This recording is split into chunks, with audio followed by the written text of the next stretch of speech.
Good morning and welcome to Volusia Today. I'm Kevin Captain and I'm joined by my co-host Heather Belden. Thank you so much for tuning in this morning. Volusia Today is made possible by our sponsors, the Daytona Beach International Airport, the Ocean Center, Volusia Recycles, and Votran Public Transportation. Good morning, Heather. How are you? Good morning. I'm great. How are you? I'm doing great. We have a really cool show today. I am very excited to be here. Thank you for allowing me to join you. Hey, you bet. So today we have Dr. James Fulcher with us. Dr. Fulcher is the Chief Medical Examiner for the District 7 Medical Examiner District for the state of Florida. Dr. Fulcher, thanks so much for taking time out of your schedule today to be with us on the show. Thank you for having me, Kevin. I appreciate it. You bet. So first off, I think, tell us a little bit about maybe your background, your educational tract, and how you got into the medical examination discipline. Sure. So most people don't realize a medical examiner, we are medical doctors, so we go to college, then med school, and then do a residency in anatomic and or clinical pathology, and then a one-year fellowship in forensic pathology. If you go straight through all your training, at a minimum, you're 30 years old by the time you sit for your first real job. At every step, there's multiple examinations. There's obviously the medical college admissions test. There's multiple examinations in med school. And then you have board certification during your residency and fellowship. At that point in time, you'll be board certified. You'll start your normal job, doing autopsies, testifying, doing potentially things like this, and every 10 years you'll recertify with an examination or some semblance of an examination. Interesting. So death investigations is largely, or maybe the umbrella term of what you do for the service. Tell us a little bit about who all gets a death investigation. Is it all deaths that are untimely deaths, or how does it work? Our jurisdiction is defined by non-natural death. We do autopsy natural death sometimes. However, that's usually to exclude a non-natural cause. When I say cause, I mean why the person died. It's important to define that. So the cause of death is why the person died. Gunshot wound to the head, metastatic breast cancer, blunt force trauma to the head, sharp force injuries due to stabbing or slashing. The manner of death is either homicide, suicide, undetermined, pending, natural. I think that's all of them. So that's what we would call those. Our jurisdiction is basically to do an autopsy or an external examination, review records, draw toxicology specimens, review all those outside reports as we get them, and summarize those findings in a complete and thorough autopsy report that is public record and determines the cause and manner of death for that individual. But to get back to your original question, not everyone that dies gets an autopsy. Not everyone that goes to my office actually gets an autopsy. We can do an external examination in some cases where we can see enough trauma on the body, or there's not a reason to do an internal examination. We can sign the case out like that. A good number of our cases can be medical records reviews. For instance, an older person falls at home, they make it to the hospital, they have a head bleed. The head bleed is very, very, very well documented with medical imaging. We do not need to autopsy that person's head. Makes sense. We know they have a head bleed. We will certify the death. We'll do an investigation. We'll make sure no one pushed that person. We'll make sure there's no foul play. We also evaluate cremation requests for the county. And that's something I'm particularly proud of because we do so many cremations in the county. My office actually lays hands on 86% of the total fatalities in the county. And that's impressive. So we at least do some cursory evaluation of the majority of people that don't, or that die. Largely, ones that wouldn't come to our office are people that are buried and have a strictly natural cause of death. That would be metastatic cancers, very obvious heart attacks, Parkinson's disease, any number of terminal ailments that kill somebody and there's a physician willing to certify.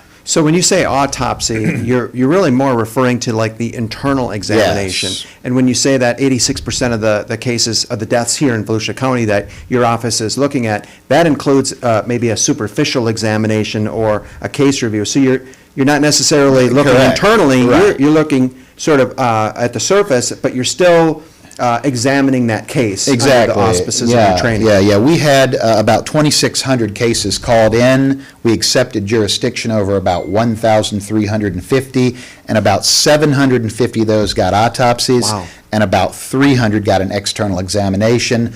The rest were usually medical record reviews. As far as what percentage of the persons in the county we actually autopsy that die, it is significantly lower than that 86%. I don't actually have that number off the top of my head. I believe it's in the 20 to 30 category as far as percentages. You So got all it's- those other numbers. That's more than I can remember. Yeah. It's enough. It's plenty. I will tell you, based on our peer groups, we do better than most medical examiners' offices because of the cremations. We're at least laying hands on those cases, and our breakdown of autopsies to external exams is all appropriate. Our staffing is appropriate for our numbers, and as I've told county council every time I've spoken to them, while we are not name accredited, and that's the National Association of Medical Examiners, we are functioning as if we are. Our staffing is appropriate, our investigations are appropriate, our database, which the county was kind enough to get us, we have a new database which works beautifully, web-based, access, secure, very, very good security, but accessible anywhere there's internet. In fact, as we talked about, I had to be out of town for a family emergency, and I was able to take our database and do work. Yeah, you joined the county council Yeah. virtually and sounded just as good as you do today. I appreciate it, yeah. And that's good, and we've embraced technology, and the county's been a big part of that. Embracing technology, we're doing complete digital dictation now, so we have no transcription service. That seems simple, but a lot of medical examiners' offices don't do it. And by doing that, we've taken that turnaround time from, 60-plus days down to a little over 20. We're on the cutting edge. Yeah. No metaphors there for his office. Wow, that's terrible. So Terrible. Volusia County is in District 7. Yep. How are the districts established in Florida? Is it geographical? Is it Sure. population? So it used to be based on court districting and state's attorneys. Districts have moved around and counties have been pushed around, so there are still these districts, but some of those districts are served by other jurisdictions. So Jacksonville is up there, and they do multiple counties around their own district. So they're sucking those counties' work into their own, sucking's a terrible word, they're taking those counties' work into their own office. We are lucky in District 7 that we only serve one county, and that's Volusia. In the past, we did Seminole 23, and that's okay, but the thing I love about our system here, and I think council appreciates, and I really think the taxpayer should appreciate, is the money that is spent on my office goes for us.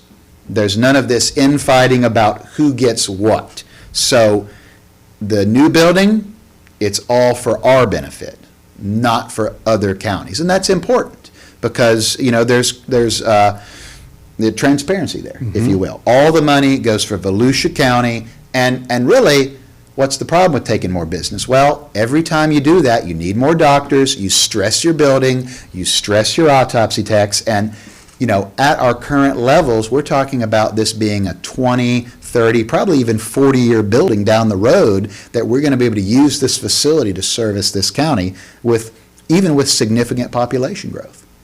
So that's a great Excellent thing. planning and forward thinking.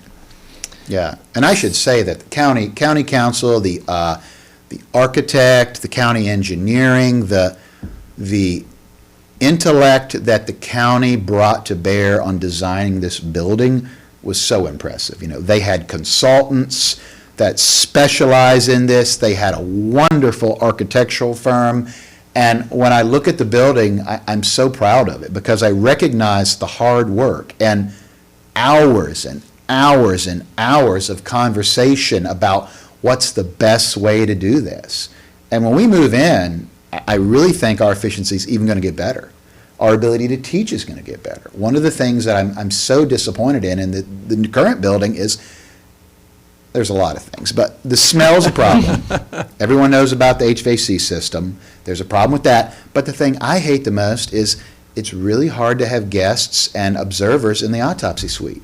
And I'm not talking about students coming from high school. I'm talking about EMT students. I'm talking about nursing students. I'm talking about police detectives and sergeants that need to see what we do to understand what we do. And we have a hard time taking them, because it's not a big enough space to safely have an audience. And the new facility will have a very, very, very nice, essentially it's a teaching autopsy station where people can observe and be involved, and that helps us train them, and that helps them train us. So it works both ways, that interaction. And you're definitely a trainer. We're talking with Dr. James Fulcher.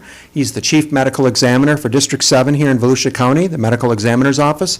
We'll take a quick break with Volusia Today and come back and continue our talk with Dr. Fulcher.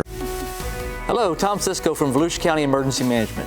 Florida ranks 5th in the nation for wildfires, with over 34,000 occurring since 2002. Those wildfires burned over 1.7 million acres across our state. Drier than normal conditions cause heavy areas of brush to be perfect fuel sources for a wildfire. Make sure your home is insured, especially if you live near densely wooded areas. Get ready, it's time for another Volusia County Fire Rescue Fire Safety Tip. Hey kids, safety in the kitchen is important for you too. So mom and dad, when you're in the kitchen cooking, make sure you create a 3-foot safety zone around the stovetop to keep the children safe too. Go to volusia.org and check out the virtual classroom. It's made for kids, it's awesome, very informative, and it's fun. Check it out at volusia.org. Practicing good fire safety habits save lives. We're back. I'm Heather Belden along with Kevin Captain, and you're listening to Volusia Today, a public information program brought to you by the County of Volusia. Thanks, Heather. So we're talking with Dr. James Fulcher. He's the medical examiner, the chief medical examiner for Volusia County. So, Dr. Fulcher, you were talking a little bit about the training and the new building. Let's talk a little bit about the new building. Obviously, the old building it served its purpose for many, many years. But this new building is going to be specific to Volusia County, and you've got pretty much your fingerprints on the design from start to finish. Yeah. That's got to feel great. Oh, it does. No, the effort that went in, and like I said, the abilities of people to look at the building, from the consultant to the local architect to the county architect to the county engineering group, everything was done to first off make this efficient, but also to do some value engineering at the end. And things sound expensive, but we're building a building that's going to last decades to serve this county. And I mean, we literally did everything we could, and of course, this inflationary environment is what eventually increased the price, in particular, insulation, spray foam, structural steel. What do I need? Lots of coolers, lots of cold space, lots of HVAC work. That's what when you look at what the real engineering challenge is for us, it's the cold space and it's the odor control. Those are the challenges in a medical examiner facility. And I will tell you that the systems that have been put in place on this new building are cutting edge. We are not on the cutting edge in the current building. We are going to be right there where we need to be in the new building. The space, the other thing about the new building, we're going from about 6,000 square feet to about 20,000 square feet. Amazing. Substantial. Huge difference. A lot of that is in the, really office space. I mean, I have investigators 3 or 4 to a room that was designed to hold 1. Wow. I have enough cold space now, but, in another couple years, we may be pushing that envelope. As far as my office's part and our protocols, we are trying to get those bodies moved through as quickly as humanly possible. We do autopsies every single day. That's not unique in Florida, but there are certainly offices that shut down on the weekend. We're not doing that. So we're processing people as quickly as possible to get them out to their funeral homes and eventually to their loved ones. That's our goal, and that's what we want to do. And we track all that. So our retention time is generally a day or two. It's very quick. We are not holding bodies for any reason at all. Pretty efficient Wow. operation. Yeah, we try to definitely. be. Other great things about the new building, I would say briefly, is it's really set up to take mass disaster appropriately. We have sally ports that are actually functional, that we're going to be able to bring in reefer trucks or transport vans. We have a biohazardous isolation space, which allows us to do autopsies on infectious disease cases safely. That became a huge issue for my office in COVID, as we've talked about previously. Yes. We were not, the doctors were willing to do the autopsies, but we had a real discussion, a heart-to-heart, and we decided our building probably wasn't safe to do a COVID autopsy. And to my knowledge, we've only done one knowing it was COVID.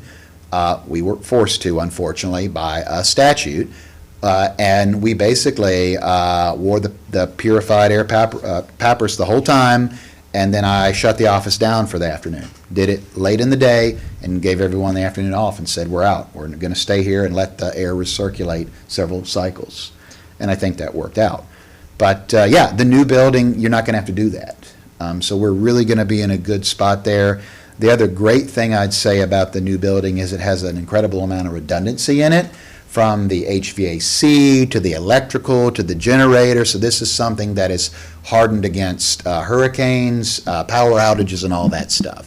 So this is going to be a fully functional operation even in the worst of times. And speaking of the new building, Heather here is coordinating the ribbon cutting, not the ribbon cutting, the groundbreaking. Groundbreaking. Yes. I got a golden shovel coming my way. Yes, many shovels. There's a ton of people that are involved. You had mentioned the architects, the engineers, people in the county, people outside of the county. It's going to be a fantastic groundbreaking. There are a lot of people that are very interested in this and very proud to bring this to the county and the people. Yeah, I mean, this is infrastructure, capital project number one. This is the building that was neglected for a long time, and I'm so grateful to council and the county to really bring us up to where we need to be. Well, you mentioned before about education, and I like how you mentioned EMS and law enforcement and the importance of all those different hats, those different disciplines to be able to come in and see what you do. And you have such a passion for education and community outreach. This building will have, it's obviously going to have conference rooms and other things made available to suit those educational needs for the community? Absolutely. I believe we have about a 30-person conference room in the front that's going to allow us to do training. We already do an outreach program with the sheriff's office to train new deputies. And we've already noticed a difference on the guys out in the field. Like my chief, my operations manager, who is a masterful investigator, Carla Orozco, has designed this curriculum for them. And it's beautiful. If other people aren't doing it, they should be. She's got she does the educational part in the classroom. Then she goes on and has these real world scenarios set up. So they got mannequins set up in these training rooms at the sheriff's training facility. And these recruits are real time being quizzed about this drug, that drug, what do you look for? Because, the police are always going to be there at these fatalities. They may not have the medical knowledge to figure this stuff out. And we're at least getting them a head start. And the thing is, a police officer with a cell phone can do a lot of medical investigation. Even if they don't know the drugs, if they just know what to look for and what to search, they can call our office and give us a real excellent and real-time analysis of the situation, which is something we've gotten in the past, but it's only getting better.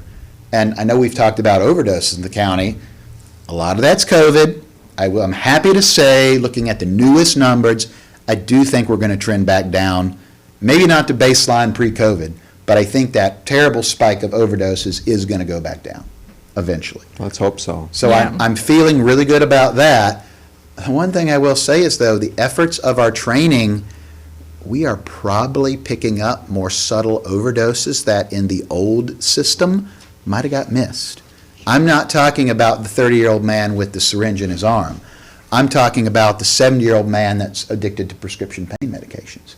And that police officer says, wait a second, this medicine was something Mrs. Orozco talked about during my training. Maybe I should count these pills to see how many were taken and when it was prescribed. Lo and behold, now we have an overdose. And we're getting those cases now. And, if you're in the public, what does that matter? I mean, accuracy matters. And if you're going to do investigation, why not do a good job? You know, and if they're already there and all they have to have is a little more training to get us that body and get the right answer, that matters for a lot of things. It matters for insurance purposes, potentially. It matters for federal funding, for overdose. It matters for all sorts of things. Interesting. So, you know, I know many people are probably fascinated by what you do, or at least curious. What does a general autopsy look like without getting, Sure. you know? Yeah, so there's no, the short answer is there's no general autopsy. No Every major case is descriptions. different. Yeah, we won't do any big descriptions. Essentially what you're doing is examining the body as it's received. You're examining the body cleaned up externally, looking at the skin surfaces, all the skin surfaces, and then you do an internal examination where all organs are removed, processed, and evaluated for trauma, natural disease, or any other anomaly you might find. Average time it takes a standard pathologist to do an autopsy is probably about an hour and a half, give or take, maybe a little more. If you're efficient, you can do them quicker. I will say our system in our facility makes it so that we have a high ratio to autopsy techs to doctors, so that helps with efficiency. Sure. I'm very proud of the efficiency that we have there. I'm actually doing a talk on it, an invited lecture at the Florida Association of Medical Examiners, actually next week, on efficiency in the morgue and an autopsy suite. That's something I think we've really done a good job perfecting. I really like how we do that. Oh, like I said, we embrace technology. The digital dictation makes a big difference there as well. It just sounds like a weird topic at a conference, doesn't it, Heather? Autopsy. So yeah, we have, trust me, there are weirder topics at that conference, I trust you. And But that's you- a general autopsy. in a You nutshell. speak about how proud you are of the marks of distinction that your office is able to reach. Can you tell us about any more and how this kind of plays a part in helping the people of the county that are you know, still alive? I got you. So we do autopsies when appropriate. We're practicing to standards that are discussed and prescribed by the National Association of Medical Examiners. We're not cutting corners. We're not autopsying cases that ought to be autopsied. We're appropriately staffed, and we're getting the work out. Before I got here, turnaround time was measured in months. Wow. Now it's measured in weeks. And if your loved one is murdered, my report coming to you in 23 days is a lot more valuable to that detective coming to you 4 months after the fact. Sure. 100%. Time matters. How did we get to that level? There was this very cumbersome editing process that existed before. We got rid of all that, and we really streamlined the operation. That's the whole point. Got rid of transcription, digital dictation. Every doctor is responsible for their own editing. They're given time to do their own editing.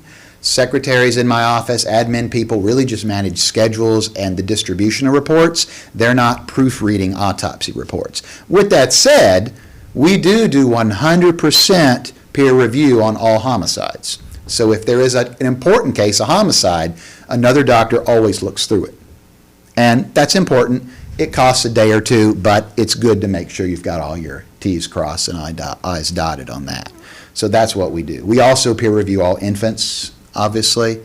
We also peer review any undetermined skeletonized remains. Wow, we're talking with Dr. James Fulcher. Interesting conversation. We'll take our last break with Volusia Today. Stay with us. I'm Will Roberts, your Volusia County tax collector. If you're like me, you don't want to wait in line. Many people are figuring out how to get around the line, but still get their vehicle registration. Here's how you do it. You can renew your tag online and either have your registration mailed to you, or you can walk in and pick it up through our express lane. All you have to do is log on to vctaxcollector.org/renew. That's vctaxcollector.org/renew. The online payment vendor charges a service fee for online renewals. The fees are listed at the bottom of the page. My office does not receive any portion of this fee. The next time you need to renew your tags, consider skipping the trip. by renewing online at vctaxcollector.org/renew. After recent heavy rains, mosquitoes are on the move. Did you know that if a container can retain water, a mosquito can lay eggs in it? A small amount of water can lead to big problems. Take a walk around your property and tip and toss any standing water. Be a buzzkill. Put a stop to mosquitoes. You can access Volusia County government online at volusia.org. Listen to county council meetings, pay for permits or tags, or search the property appraisers' databases. Volusia.org is your Volusia County government information resource. We're back. I'm Heather Belden, and you're listening to Volusia Today, a public information program brought to you by the County of Volusia. Thanks for listening this morning. Here's Kevin Captain. Thanks, Heather. So in our last couple of minutes here for today's show, we're talking with Dr. James Fulcher. He's the medical examiner. Dr. Fulcher, I cannot believe that it's been 3 years since you've been with the county. It's extraordinary. Time is flying Wow, by. has it gone by? And I know how hard you work because of the relationship that our division has with your service. But I just got to know. But when you do get time off, Sure. what does a medical examiner do? Sure. Besides maybe go to the Greek festival. Right. Kevin and I met there once, absolutely. So people always ask, do you watch the shows? Are you really interested in the death investigation shows and the unsolved mystery shows? And the short answer is I really don't watch a lot of TV. I do a bit of reading. I do a little bit of investment work, and then I largely, for fun, spend time with my two dogs, two Labradoodles, usually going to the Sandbar Islands in the inlet on my boat and letting them run around like fools. So that is the highlight of my week, taking them to the island and playing with them. I also do a little hobby welding. I used to own a farm, so I learned how to weld there. So I do some small metalwork projects for neighbors and friends. And then used to do a fair bit of woodworking. I sold most of my shop equipment just because of space. But those were all things I loved, being creative, working with my hands generally. Not as sophisticated as you. I did used to own an offset smoker. I could do an okay brisket and an okay Boston butt, but I think looking at your smoker, you would probably beat me in that category. Well, but there's more things I want to add to it, so I might have to take you up on your welding skills. Yes, of course, I can do that. We'll put some sort of insignia on it or something. There you go. That's it. Well, Dr. James Fulcher, he's the medical examiner for Volusia County. Thank you so much for being on the show today. It's been great talking with you, and I think we're going to need to do a part 2 because there's more we got to learn about the services you provide to Volusia County. I'd be happy to come back, Kevin. Thank you. With that, we'll close Volusia Today. Take care, stay safe, and be sure to help your neighbors. Have a great today. If you have a comment about Volusia Today, or if there is a topic you would like to hear featured, please contact Volusia County Community Information at 1-866-345-0345.